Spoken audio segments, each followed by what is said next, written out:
Ayant donc renoncé à posséder tout l'héritage du duc de Bourgogne, se contentant d'en avoir une partie, et ne souhaitant plus que de se l'assurer par une bonne paix, le roi en revint à s'occuper davantage des affaires de son royaume. Au commencement de l'année 1480, le roi se trouvait en bien meilleure situation que le duc Maximilien, soit pour continuer la guerre, soit pour faire la paix à des conditions avantageuses. Son armée de Bourgogne traversait la Champagne pour aller attaquer le Luxembourg. Le sire de Crèvecoeur était le principal chef des garnisons de l'Artois. Le roi n'avait donc rien à redouter des entreprises de son adversaire. Au contraire, le duc Maximilien voyait chaque jour croître ses embarras. D'un autre côté, tout était dans le plus complet désordre en Hollande. Les guerres des Oix et des Kabeliovs avaient recommencé avec la même fureur que dans les anciens temps. Mais on ne pouvait rester sans défense. Il fallut donc convoquer les États de Flandre. Ils s'assemblèrent à Gand. Maître Carondelet, chancelier du duc, exposa la situation des affaires et demanda une aide pour entretenir 1000 lances afin de défendre le pays de Luxembourg. Les Gantois répondirent qu'ils étaient déjà trop foulés d'impôts, que d'autres villes avaient été plus ménagées, qu'ils avaient promis de fournir à la défense des places et forteresses de Flandre et tiendraient leurs promesses, mais qu'ils ne voulaient rien faire pour le Luxembourg. Les 3 autres membres de Flandre, Ypres, Bruges et le Franc, firent la même réponse. Le duc Maximilien était à Bruxelles. Son indignation fut grande lorsqu'il sut de quelle façon les Gantois avaient reçu une si juste demande. Il leur écrivit. Puisque vous êtes en un tel désordre et une telle désobéissance envers nous, mieux nous sera de trouver un appointement avec le roi, et pour cela lui accorder tout ce qu'il voudra demander. S'il nous convenait d'en agir ainsi, la chose pourrait bien tourner à votre grand dommage et confusion, car alors nous aurions moyen de vous démontrer que vous êtes tenu d'entendre et obéir à votre naturelle princesse et à nous, votre prince. Le courroux de leur prince les touchait si peu que, comme pour le braver, ils ordonnèrent la levée d'une taille assez forte pour réparer les fossés de la ville. L'embarras du duc Maximilien était donc extrême. Il ne savait où trouver de l'argent. 4000 piquiers fournis par le duché de Brabant ne pouvaient aller à la défense de Luxembourg, si l'on ne pourvoyait à leurs dépenses. Il n'y avait pas même de quoi suffire à l'entretien de la maison de la duchesse. Déjà, le prince avait mis en gage, chez un marchand de Florence établi à Bruges, un riche drageoir de 15 000 écus. Pour comble de malheur, il tomba malade à Rotterdam où les affaires des Oix et des Kabeliovs avaient exigé sa présence. Son mal fut si violent qu'on craignit pour sa vie. Le bruit courut même qu'il était mort. Tout semblait donc plus favorable au roi que précédemment, et il pouvait croire que la paix allait se faire selon sa volonté. Ainsi, la guerre continuait dans le duché de Luxembourg, sans qu'il s'y fît pourtant de grandes choses. C'étaient des 2 parts des courses et des ravages dont le pays était abîmé. Tous les marchands qui revenaient de la foire d'Anvers furent pillés et se virent enlever leurs chariots de marchandises. Mais ce n'était plus la guerre qui devait décider des intérêts des 2 parties. Il était manifeste que tout allait se passer en négociation. Le roi comptait se servir de la duchesse douairière. Il voulait gagner cette princesse en lui faisant offrir quelques belles seigneuries et un grand mariage. Rien n'aurait pu en effet avancer autant les affaires du roi que d'attirer dans son parti la douairière de Bourgogne. C'était en elle que le duc Maximilien plaçait tout son recours. Il était vaillant de sa personne, courtois envers les seigneurs et les gens de guerre, mais ce n'était nullement un homme de conseil. Il aimait les fêtes, la chasse et les divertissements de toutes sortes. Le grand amour que lui avaient montré les Flamands lors de son arrivée ne s'était pas tourné en haine, mais il faisait chaque jour un moindre compte de lui. Il leur semblait léger en sa conduite et peu suffisant pour les embarras qui le pressaient. Marguerite, au contraire, était une dame d'un grand sens, aimée et estimée des anciens serviteurs et conseillers du feu duc son mari. Elle était fort ennemie du roi de France et résolue à lui nuire autant qu'elle le pourrait. Mais ce qui la rendait surtout considérable à cette cour de Bourgogne, c'était d'être la sœur du roi d'Angleterre. Plus que nulle autre, elle avait contribué à l'attirer dans le parti du duc Maximilien, ou du moins à diminuer sa soumission pour le roi Louis. Afin d'achever son ouvrage et de conclure une alliance entre son frère et le duc Maximilien, elle se rendit elle-même en Angleterre vers la fin de juin, avec une nombreuse et solennelle ambassade. Elle avait les pouvoirs et les instructions du duc Maximilien. On devait d'abord traiter du passage de 2000 archers anglais qui seraient soldés avec de l'argent emprunté à Bruges, c'était ce qui pressait le plus. Déjà, il avait été question du mariage d'Anne, 3e fille du roi d'Angleterre, avec Philippe, fils du duc Maximilien. Mais le roi Édouard, qui aimait l'argent avant tout, faisait remarquer que ce mariage romprait celui de sa fille aînée, Élisabeth, avec le dauphin de France, et qu'alors il perdrait les 50 000 écus que lui donnait la France. De plus, le roi Louis ne lui avait demandé aucune dot, et il n'en voulait pas donner non plus pour ce nouveau mariage. Le duc Maximilien était loin d'être aussi riche que le roi de France. Il consentait bien à remplacer les 50 000 écus par an, mais Marguerite et les ambassadeurs étaient chargés de remontrer combien il était étrange qu'un roi d'Angleterre voulût marier sa fille sans lui rien donner. Du moins fallait-il exempter le duc du paiement des 50 000 écus et les considérer comme dot de la princesse d'Angleterre, qui serait ainsi dotée sans nul déboursé.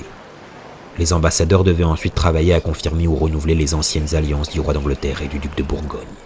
Si le roi préférait se mêler de la paix à faire avec le roi Louis, du moins fallait-il régler une alliance pour le cas où ce prince refuserait la paix. La condition nécessaire de cette paix avec le roi de France devait être de restituer au duc et à sa femme, la duchesse Marie, tout le patrimoine de la maison de Bourgogne. Le duc voulait même que ce fût le préliminaire de toute trêve. Toutefois, il se contentait de la remise de l'Artois, de la comté de Bourgogne, de la vicomté d'Auxonne et du bailliage de Mâcon. Si paix ni trêve ne pouvaient se faire, on demandait que le roi d'Angleterre secourût la Flandre avec 5000 combattants au moins. Et comme leur solde serait une lourde charge, on conjurait le roi Édouard de considérer le merveilleux honneur et la renommée qu'il se ferait en donnant, ou du moins en n'exigeant pas sur le champ cette solde, et de songer aussi que le roi de France en serait d'autant plus effrayé. Car sans cela, il pourrait dire que ce secours ne durerait pas longtemps, faute d'argent. La pauvreté du duc Maximilien paraissait pleinement dans toute cette instruction. Il remontrait que si le roi Édouard recevait moins de lui que du roi Louis, il avait du moins par cette alliance la facilité de poursuivre tous ses droits sur la couronne de France. Le duc Maximilien plaçait aussi parmi les conditions de paix la restitution de tous les biens et seigneuries de la maison de Luxembourg confisqués sur le connétable de Saint-Paul. La duchesse douairière reçut un bon accueil de son frère, le roi d'Angleterre. Le roi de France était résolu de ne rien épargner pour conserver l'alliance du roi d'Angleterre, et il dépenserait, disait-il, la moitié du revenu de son royaume. Toutefois, le roi Édouard rassura sa sœur qu'il n'entendait nullement à de telles propositions, et même que si le roi Louis, comme on le disait aussi, faisait une grosse assemblée de gendarmes pour assiéger Saint-Omer ou Aire, il passerait la mer avec une armée pour défendre ses villes. Ainsi, le duc Maximilien n'avait nul besoin de s'inquiéter sur la guerre d'Artois, et la duchesse Marguerite lui faisait savoir qu'il pouvait ne songer qu'à avoir une forte armée dans le Luxembourg. Elle lui promettait 2000 archers anglais et un prêt de 10 000 écus d'or. Elle avertissait aussi son très cher fils, le duc Maximilien, de se méfier des pratiques du roi de France, qui, ne pouvant plus disposer de l'Angleterre, allait sûrement, à force d'argent et de promesses, tenter quelque accommodement avec lui et le séparer ainsi du roi Édouard. Le duc n'obtint pourtant que 1500 archers, encore étaient-ils aux expédients pour payer leurs soldes et leur passage. Le roi d'Angleterre lui faisait donner de grandes assurances. Toutefois, soit mollesse et amour des plaisirs, soit amour pour cet argent de France qui lui venait si fort à point, s'il voulait bien protéger le duc Maximilien, il ne s'occupait point de le secourir. Cette froideur porta le conseil de Bourgogne à tenter de son côté une négociation avec le roi de France, sinon pour la paix, du moins pour une trêve. Le duc Maximilien nomma le comte de Romont, Jean Dauphé, maître des requêtes et d'autres encore pour négocier une trêve. Le roi la voulait de 7 mois. Le duc y consentait, mais désirait qu'elle fût en apparence de 3 mois seulement, et que les 4 autres mois fussent l'objet d'un article secret. La trêve fut signée le 27 août. On avait voulu obtenir du roi qu'il retirât ses troupes du Luxembourg et qu'il donnât en gage une ville forte en Artois. Il s'y refusa. Outre la méfiance que chaque partie avait de la véritable intention de l'autre, on ne pouvait nullement commencer, tant on différait sur le fond même de l'affaire. Le roi signifiait que sous aucun prétexte il ne laisserait mettre en négociation tout ce qui touchait la possession des seigneuries provenant de la couronne à un titre quelconque. Lui seul, disait-il, en était juge, soit en sa cour de parlement, soit assisté des 3 États du royaume. Le duc Maximilien voulait au contraire qu'on ne pût discuter que les acquisitions faites par les traités de Conflans et de Péronne. Il s'assurait de la protection du roi d'Angleterre pour obtenir de telles conditions et rien ne pouvait l'en faire départir. Mais le roi ne pouvait plus apporter à l'exécution de ses nouveaux desseins l'activité qu'il avait montrée autrefois. La santé commençait à lui manquer. D'ailleurs, sa méfiance et ses craintes qui croissaient de jour en jour s'emparaient de la plus grande part de ses pensées et de son temps. Ce château du Plessis, que son père avait souvent habité et qui se nommait pour lors Montil-les-Tours, était peu à peu devenu un séjour de solitude et de tristesse. Il l'avait fait entourer d'une grande enceinte, d'où lui était venu son nouveau nom. Ensuite, il avait fait placer tout autour un treillage en barreaux de fer. C'étaient sans cesse nouvelles fortifications, et l'on voyait aussi s'augmenter de plus en plus le nombre des archers qui gardaient le château. Toutefois, il avait, comme toujours cela avait été sa coutume, une sorte de confiance, en apparence facile et soudaine, pour des hommes dont il n'avait point encore usé, et s'imaginant que les autres princes étaient mieux servis que lui, sa faveur se plaçait tout à coup sur ceux de leurs serviteurs qu'il avait gagnés. Mais cette vie plus sédentaire que par le passé qu'il menait au Plessis et les projets qu'il formait sur la police de son royaume ne lui faisaient pas oublier qu'avant tout il fallait obtenir une bonne paix. Quelque désir qu'il en eût, il n'était nullement disposé à l'acheter par des sacrifices et tenait, sans vouloir aucunement s'en départir, aux conditions qu'il avait chargé ses ambassadeurs de soutenir. Comme le duc Maximilien ne voulait point les accorder, les négociations n'avançaient point. Il fallait donc continuer à se préparer à la guerre, sinon pour la faire vivement, pour livrer des batailles ou attaquer des villes, du moins pour en imposer à l'ennemi. Le roi s'en occupait avec autant de diligence que s'il avait encore eu des projets de conquête, car il voulait toujours être prêt pour toute occasion. Le duc Maximilien, de son côté, cherchait à se faire des alliés, à se servir de leur appui pour traiter.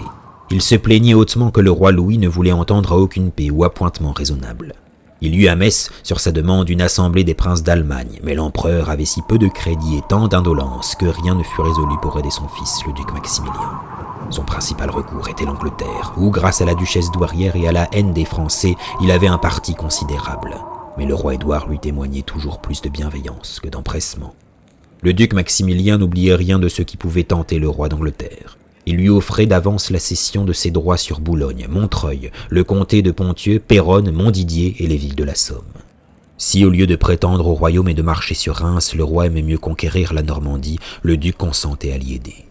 Mais le roi Édouard restait froid à toutes ses grandes espérances. Il offrait son appui pour obtenir une bonne paix, engageait le duc à continuer les négociations et ne faisait nul préparatif de guerre. Ainsi, le roi réussissait, selon son désir, à empêcher l'Angleterre de prendre parti pour le duc Maximilien. Comme c'était pour le moment son seul péril, c'était aussi son principal soin. Le roi Édouard et lui s'envoyaient sans cesse des ambassades. Le duc Maximilien, ne se voyant point activement secouru, avait été contraint à demander une prolongation des trêves. Ses embarras s'accroissaient de jour en jour par les mécontentements des Gantois et des autres bonnes villes de Flandre. C'était sur cela que le roi comptait le plus pour avoir de bonnes conditions. Par de secrètes pratiques, il s'efforçait de traiter avec les sujets du duc plutôt qu'avec lui. Tout reprit donc son cours accoutumé et l'on continua à s'occuper des négociations et des préparatifs de guerre. D'autres ambassadeurs du célèbre Mathias Corvin, roi de Hongrie, étaient venus pour proposer au roi une alliance, mais ils n'avancèrent pas au-delà de Metz. Le roi de Hongrie s'était illustré par ses guerres, soit contre les Turcs, soit contre l'empereur Frédéric. Il eût pu être un allié utile, mais il était fort éloigné. D'ailleurs, ce n'était pas en un tel moment que le roi affaibli et malade, et occupé de sa querelle avec l'héritière de Bourgogne, aurait pu prendre part à une guerre contre les Turcs. La maladie du roi avait plus que toute autre circonstance relevé l'espoir du duc Maximilien. Le bruit de sa mort avait été répandu partout et particulièrement en Flandre, et lorsqu'on avait appris la fausseté de cette nouvelle, on avait su en même temps qu'elle tarderait peu à être véritable, tant le roi restait faible et malade. C'était une raison pour presser le roi Édouard et pour lui montrer l'occasion plus propice encore. Il y trouvait de son côté un argument de plus pour autoriser son indolence et répondait au duc Maximilien qu'il n'y aurait pas longtemps à attendre la mort du roi Louis.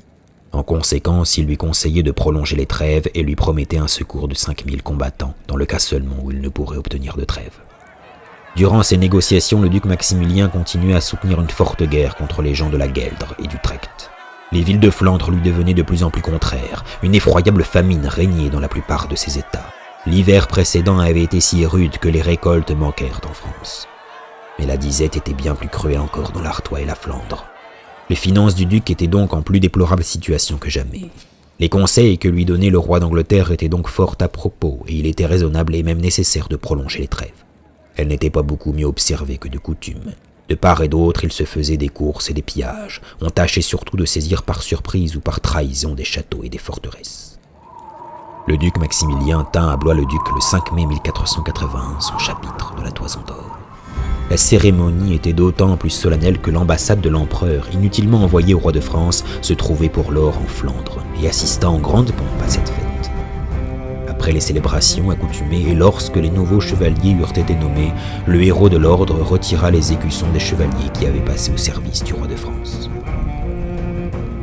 Le grand bâtard avait aussi quitté le service de Bourgogne et fait serment au roi. Toutefois, par considération pour lui, on remit son jugement au prochain chapitre. La sentence de M. de Crèvecoeur était la plus dure de toutes.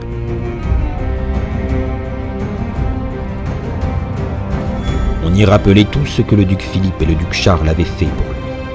La confiance qu'on lui avait témoignée en lui donnant la garde des villes et forteresses d'Artois et de Picardie. Les serments qu'il avait renouvelés aux mains de mademoiselle de Bourgogne, noble orpheline de ses anciens seigneurs. Comment elle s'était fiée à lui plus qu'à nul autre et l'avait institué son chevalier d'honneur. Puis on racontait toutes ses trahisons et les villes qu'il avait livrées, les pays qu'il avait conquis pour le roi, le collier de l'ordre qu'il ne portait plus, dédaignant même de le renvoyer et l'ayant remplacé par l'ordre du roi. L'audace qu'il avait eue de combattre son légitime souverain en personne à Guingamp, les complots et entreprises secrètes qu'il avait tramés.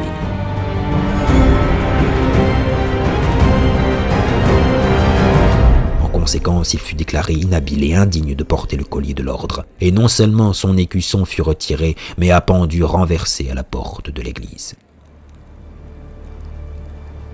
La duchesse Marie, que les Gantois et les Flamands avaient si rudement traitée lorsqu'elle s'était trouvée orpheline et délaissée, avait, depuis les 4 années de son mariage, gagné beaucoup dans la faveur et leur affection. Ce n'est point qu'elle s'entremit des affaires et du gouvernement, elle n'avait nulle volonté, vivait en grande amitié conjugale avec son mari, et n'était connue que par sa douceur, mais on l'aimait par opposition au duc Maximilien, en qui les villes de Flandre avaient mis tant d'espérance, et qui leur était chaque jour devenu moins agréable. Ce prince était léger, insouciant, songeait plus à la chasse et aux festins qu'aux intérêts du pays, vivait uniquement avec des nobles et des courtisans. Il dépensait beaucoup et c'était l'argent des impôts, car il n'en faisait jamais venir d'Allemagne, tant son père était avare.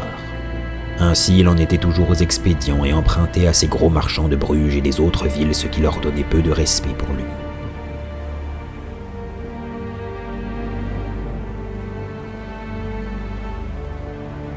En outre, cette grande protection qu'on avait cru trouver en le prenant pour souverain avait été un complet mécompte. L'empereur, n'ayant nulle autorité et nulle renommée en Allemagne, n'avait donné à son fils ni secours ni alliés. Il s'était borné à quelques ambassades dont le roi de France avait pris peu de soucis. L'Angleterre promettait davantage, mais on ne pouvait la faire déclarer. La Frise, la Hollande et la Zélande étaient en proie à de sanglantes discordes. La Gueldre ne se soumettait pas. Les gens d'Utrecht étaient en pleine révolte contre leur évêque. Pendant ce temps, les frontières de Flandre demeuraient dégarnies du côté de la France. La trêve ne les garantissait guère, tant elle était mal observée de part et d'autre. D'ailleurs, il commençait à y avoir des bandes d'aventuriers qui, se disant selon l'occasion français ou bourguignons, ravageaient le pays et tenaient les habitants dans l'effroi. Le commerce des villes avait cessé et les riches fabriques de draps qui enrichissaient la Flandre étaient en chômage.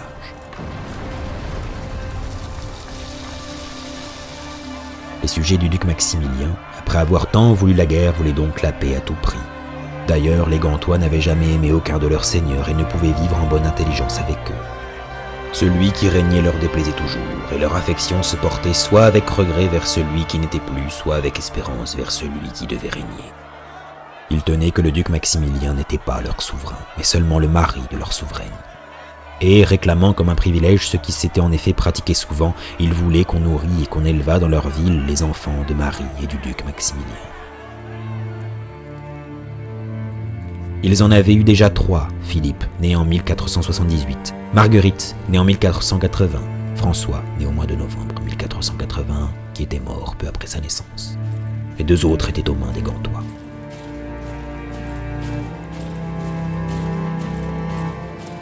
La duchesse Marie, après s'être relevée de sa 3e couche, avait fait avec son mari un voyage en Hainaut.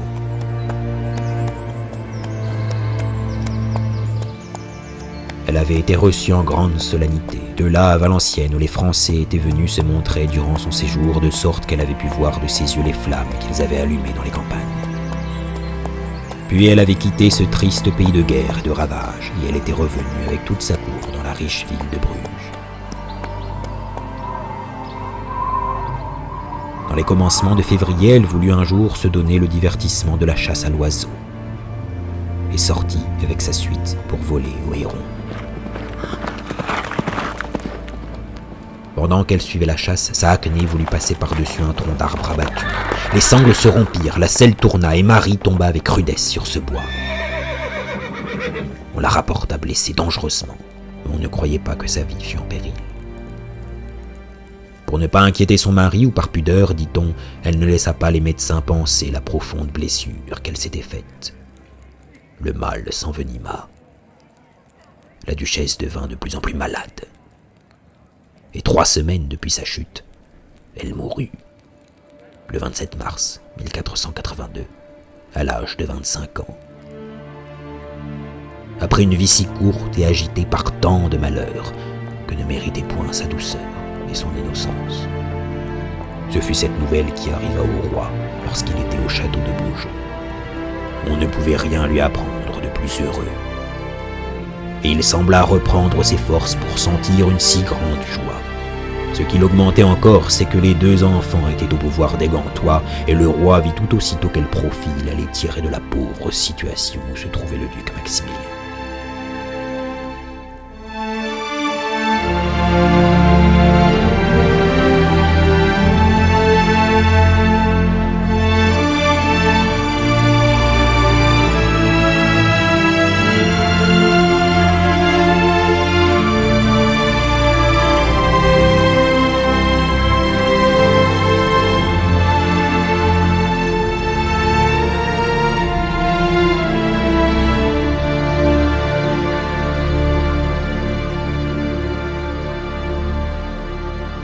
Parmi tous les désordres qui désolaient alors les pays de Flandre, il se passa alors une aventure qui non seulement y répandit le trouble et l'effroi, mais inspira une horreur universelle dans la chrétienté. Il y avait déjà quelques années que le sanglier des Ardennes exerçait un grand pouvoir chez Louis de Bourbon, évêque de Liège. Il s'était fait nommer gouverneur au Maimbourg du pays sous ce titre, et abusant de la faiblesse du prélat, il commettait 1000 excès et continuait le métier de brigand qu'il avait fait toute sa vie. Le roi avait eu plus d'une fois réprimé les ravages du sanglier des Ardennes lorsqu'il faisait des courses sur les terres du royaume. Mais comme il promettait depuis quelque temps de faciliter un libre passage aux Français pour aller attaquer le comté de Namur, il était secrètement favorisé. D'ailleurs, le roi qui croyait avoir à se plaindre de l'évêque de Liège et qui n'avait pu jamais le faire déclarer contre le duc Maximilien n'était pas fâché de le voir ainsi opprimé. Les choses en vinrent au point qu'un jour le sanglier des Ardennes tua de sa main un secrétaire et garde du sceau de l'évêché. À ce dernier coup, l'évêque, las de tant d'outrages, prit courage et, de concert avec les États du pays de Liège, bannit ce cruel Maimbourg. Le sanglier des Ardennes vint à Paris, y enrôla les mauvais sujets, les larrons, les gens sans état, les vagabonds qui avaient jadis été dans les armées et en forma une bande d'environ 3000 hommes. On lui permit même de prendre quelques gens de guerre. Il fit habiller tout son monde en robe rouge avec une bure de sanglier brodée sur la manche et s'achemina vers le pays de Liège. L'évêque était à Huy. Dès qu'il fut averti de cette terrible approche, il revint à Liège pour tenter de se défendre. Sa suite était peu nombreuse et formée de quelques nobles seulement, car il n'était point aimé des communes. Pour lors, il s'arma et commanda qu'on lui amenât son cheval dans la cour de l'évêché. Quand il voulut mettre le pied à l'étrier, l'animal, qui d'ordinaire était doux et tranquille, se cabra comme s'il n'eût pas voulu se laisser monter. Cependant, l'évêque persista dans son dessein et sortit de son palais accompagné de quelques cavaliers faisant porter devant lui la bannière de Saint-Lambert. Les bourgeois ne s'étaient assemblés qu'en petit nombre et semblaient marcher à regret. À chaque moment, on en voyait quitter la troupe et rentrer chez eux. L'évêque était presque seul quand il passa la porte de la ville. Il continuait pourtant à marcher devant lui, incertain, consterné et ne pouvant rien résoudre. « Où me mène-t-on » disait-il. Il passa devant le couvent des Chartreux et leur fit dire de prier pour lui. Toujours avançant, il vit bientôt paraître 4 cavaliers de la bande ennemie, et à l'instant arriva sur lui, tout en fureur, le sanglier des Ardennes lui-même. On se trouvait pour lors dans un chemin étroit. L'évêque avait la tête désarmée. Un des serviteurs qui l'accompagnait portait son casque. « Louis de Bourbon !» cria le sanglier des Ardennes. « Je me suis offert et mis en peine pour être de vos gens, et vous n'avez pas voulu me recevoir. Aujourd'hui, je vous trouve. » Bientôt, il lui porta un coup dans la gorge. Le pauvre évêque demanda humblement la vie. Il rappela qu'il était né son vassal, que toujours il l'avait traité avec faveur et comblé de biens, qu'il s'était promis foi et amitié, qu'il était le parrain d'un de ses enfants. Il lui offrit de le recevoir en grâce, de lui rendre tout le pouvoir qu'il avait, ou même en plus grand. Rien ne put apaiser la rage sanguinaire du sanglier. Il redoubla ses coups, de sa hache lui fendit la tête et l'abattit devant lui. Non content de l'avoir ainsi massacré, il fit traîner son corps jusque sur la place de Saint-Lambert, où il demeura exposé, dépouillé. Puis on le jeta dans la Meuse en défendant que la sépulture lui fût donnée.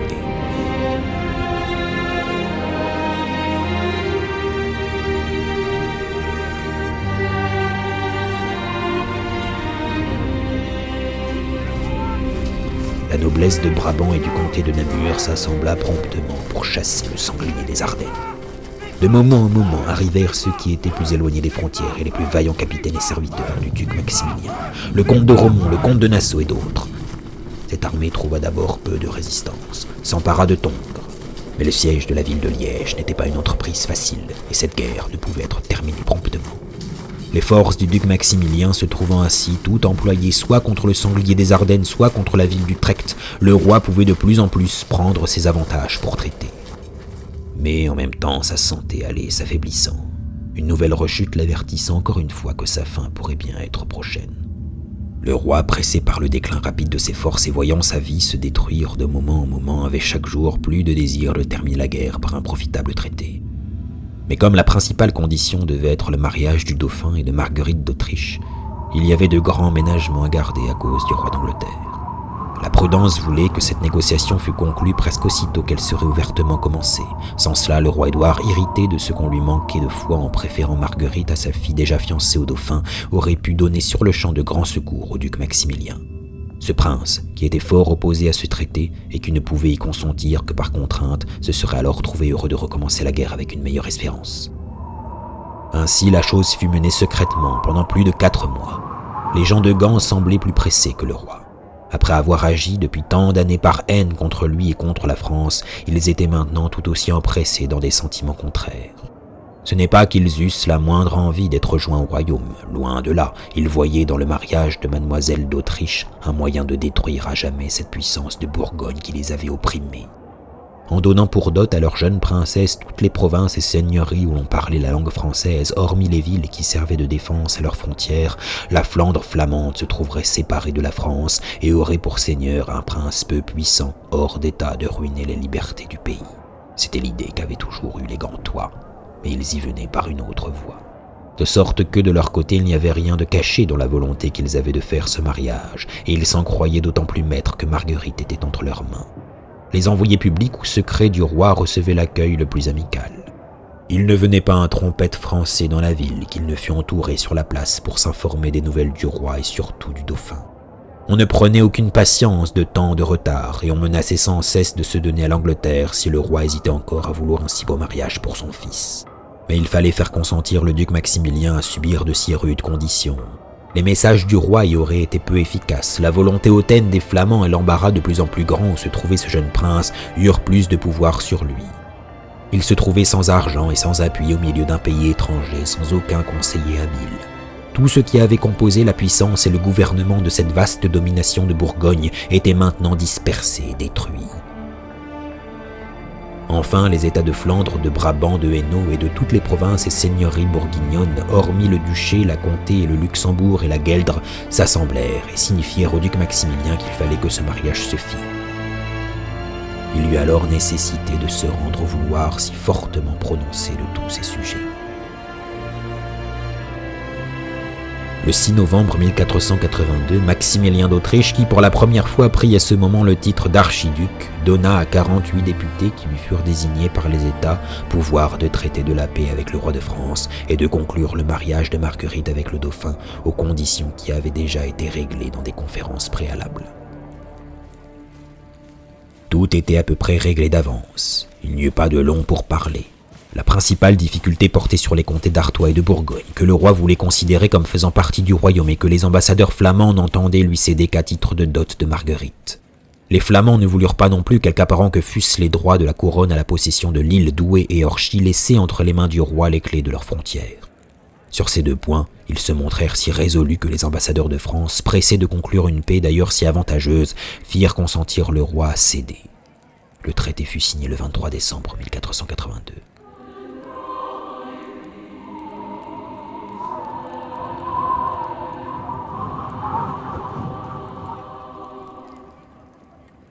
En faveur de ce mariage, l'archiduc et les États de ces pays donnaient pour dot de la dite demoiselle les comtés d'Artois, de Bourgogne, les seigneuries de Mâcon, Auxerre, Salins, Bar-sur-Seine et Noyer. Il était stipulé que ces diverses seigneuries, notamment la ville d'Arras, seraient gouvernées d'après leurs droits, usages et privilèges accoutumés au nom du dauphin futur, mari de mademoiselle d'Autriche.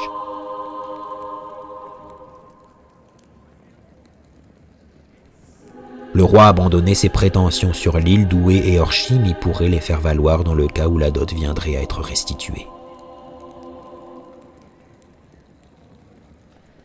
Le roi et le dauphin se chargeaient de payer les dettes et de servir les rentes constituées à titre d'emprunt, dans les diverses seigneuries par le feu duc Charles et sa fille Marie. Les pensions assignées aux anciens officiers par les défunts ducs et la duchesse Marie étaient aussi garanties, mais le roi ne s'engageait à maintenir ceux qui exerçaient encore leur office que s'ils étaient reconnus capables et suffisants. Le roi promettait de ne s'entremettre en rien du gouvernement des pays du jeune duc Philippe sous prétexte de sa minorité. Si ce jeune prince venait à mourir sans enfant, le roi promettait que lui, son fils ou autre successeur ne changerait rien aux franchises et libertés des pays qui leur écheraient par le dit héritage. Les États reconnaissaient la haute souveraineté du roi et le droit qu'il avait à l'hommage du comte de Flandre. Lui, de son côté, confirmait tous les privilèges anciens et nouveaux des villes et communes, notamment ce qu'elles avaient récemment obtenu de la feu duchesse Marie. Abolition générale était accordée à tous ceux qui avaient tenu le parti du feu duc Charles, de la duchesse Marie, sa fille, et de l'archiduc, et qui les avaient servis soit par les armes, soit par les voyages en Angleterre, soit par conseil, parole ou écrit. L'hôtel de Flandre à Paris était rendu à l'archiduc.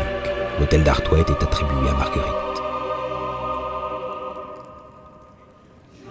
Pour faciliter le commerce entre les deux pays, le roi promettait d'ôter autant que possible les garnisons de ses places frontières et de diminuer celles qui lui sembleraient indispensables. Enfin, de très grands détails étaient réglés sur la manière dont le roi, le dauphin, l'archiduc, les principaux seigneurs de France et de Flandre, les bonnes villes, l'université de Paris, les États des provinces et aussi les États, villes et communes de Flandre donneraient leurs scellés et serments. C'était seulement après ces solennités que devait se faire la remise de Marguerite d'Autriche. Pendant que de si grandes affaires se terminaient ainsi à l'avantage du roi au gré de ses désirs, et lorsque sa bonne fortune lui rendait une occasion presque aussi favorable que celle qu'il avait manquée lors de la mort du duc Charles, il perdait chaque jour ses forces et déclinait rapidement vers la mort. Il était retourné s'enfermer dans son château du Plessis, et maintenant il n'en sortait plus. Il ne pouvait monter à cheval ni aller à la chasse, il était même trop faible pour descendre dans l'étroite cour de ce château. Cette façon de vivre enfermé et caché à tous les yeux ne servait pas même à calmer son inquiétude et ses méfiances. Au contraire, il savait y trouver un nouveau sujet de crainte. Il lui semblait que dans le royaume on devait le faire passer pour un homme à demi-mort, privé de sens, incapable de gouverner, et que sans doute on attribuait à ses motifs la réclusion où il vivait. Alors il supposait que les princes ou les grands seigneurs avaient la pensée de faire quelque surprise sur le Plessis, de se saisir de sa personne, de l'enfermer et de mettre le royaume en tutelle. Peut-être ne se trompait-il pas tout à fait, et de tels projets passèrent-ils par la tête de quelques seigneurs. Mais il était plus simple d'attendre sa mort, si impatiemment désirée par tout le royaume. Il y avait encore une autre cause qui le portait à se dérober au regard.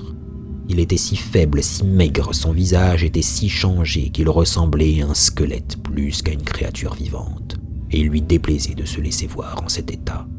Il craignait d'être un objet de pitié et de dégoût, de ne plus imposer nul respect, de confirmer l'idée qu'on avait de sa mort prochaine.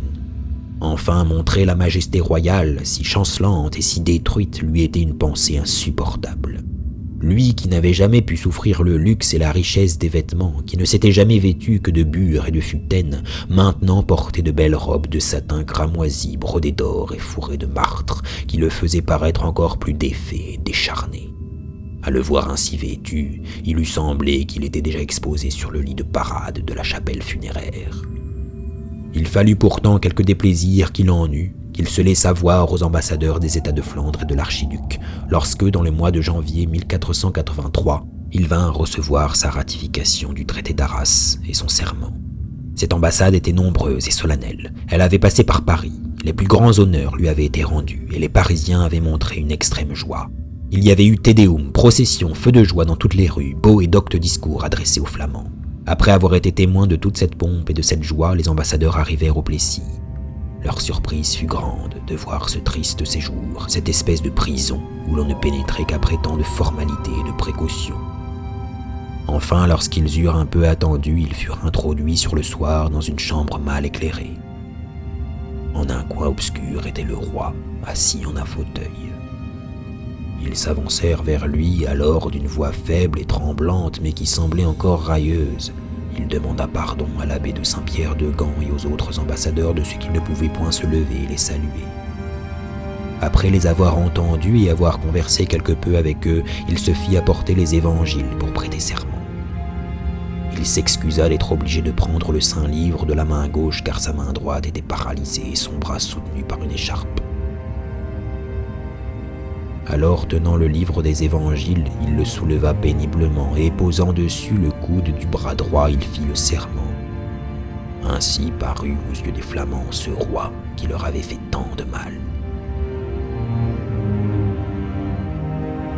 Après cette réception qui leur sembla digne de risée, les ambassadeurs eurent permission de se rendre à Amboise pour recevoir le serment du dauphin. Bientôt après, une ambassade alla recevoir les serments du duc Maximilien, de tous les grands seigneurs de sa domination, des États et des villes de Flandre, Hainaut, Brabant et Zélande.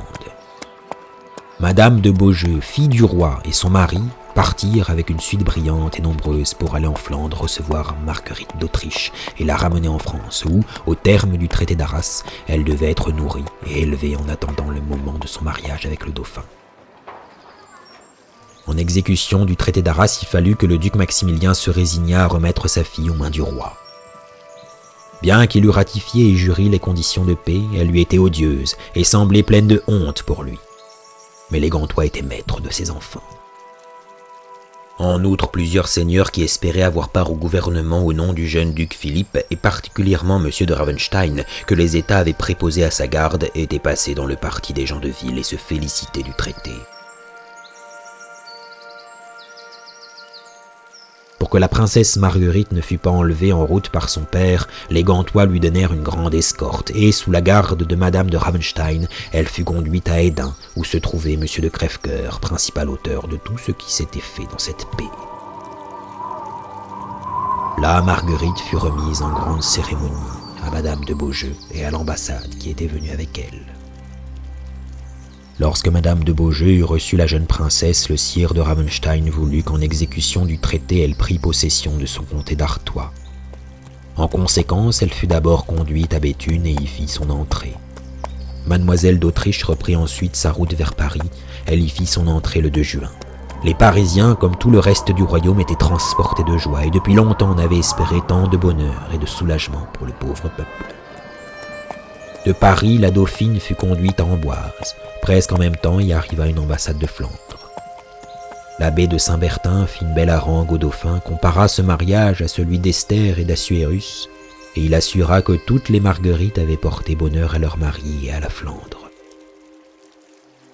Marguerite de France, fille du roi Philippe le Long, avait apporté en dot à Louis, comte de Flandre, l'Artois et la comté de Bourgogne. Marguerite de Bavière avait eu en mariage le Brabant et le Limbourg.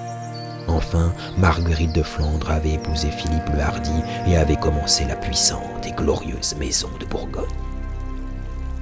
Le 23 juin se fit la cérémonie des fiançailles du dauphin et de Marguerite d'Autriche. Le roi avait voulu qu'une si grande solennité fût dignement célébrée. Ainsi fut consommée la ruine entière de cette fameuse maison de Bourgogne, qui avait tenu une si grande place dans le royaume et dans la chrétienté. Pendant 100 années, elle n'avait fait que croître en puissance, en richesse, en domaine. En 10 ans, l'orgueil insensé du duc Charles l'avait mise en débris. Dès ce moment, le roi aurait pu attribuer à son fils par un mariage tout ce vaste héritage. Sa présomption, la haine et la méfiance qu'il inspirait, sa prudente timidité avaient rendu difficile ce qui semblait sans obstacle. Il lui avait fallu 6 années de guerre et de calamité pour regagner en partie ce qu'il avait perdu par sa faute. Mais la fortune l'avait servi. Il parvenait enfin au comble de ses vœux, et la puissance de Bourgogne qui avait troublé sa vie entière croulait par ses coups et devant lui, comme il allait mourir.